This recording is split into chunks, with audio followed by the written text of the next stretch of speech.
ശ്രീകാന്തും ശ്രീകാന്തിൻ്റെ അമ്മായിപ്പനും കൂടെ ചേർന്നാണ് വരുണിനെ കൊന്നത് എന്നുള്ള സത്യം എല്ലാവർക്കും മുൻപിൽ വെളിപ്പെടുത്തുകയാണ് വേദ.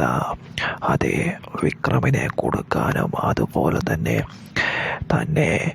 സ്വത്തുക്കളെല്ലാം തട്ടിയെടുക്കാനുമാണ് ഈ ചെയ്തികളെല്ലാം ശ്രീകാന്തും അമ്മായിച്ചനും കൂടെ ചെയ്തു കൂട്ടിയതെന്ന് തെളിവുകൾ സഹിതം വാസവനും അതുപോലെ തന്നെ എല്ലാവർക്കും മുൻപിൽ വിക്രമിനെ തെറ്റുകാരനായ എല്ലാവർക്കും മുൻപിൽ വേദ സമർപ്പിക്കുകയാണ്. അതും കഠിന തെളിവുകളോടുകൂടി അവർക്ക് നിഷേധിക്കാൻ പറ്റാത്ത രീതിയിൽ.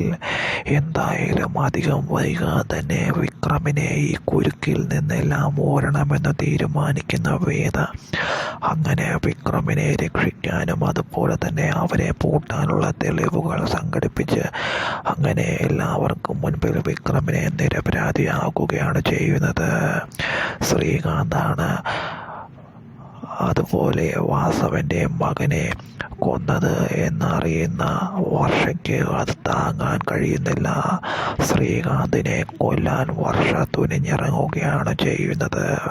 എന്നാൽ അതിൽ നിന്നെല്ലാം വേദിയ വിക്രമം വർഷയെ തടയുന്നു.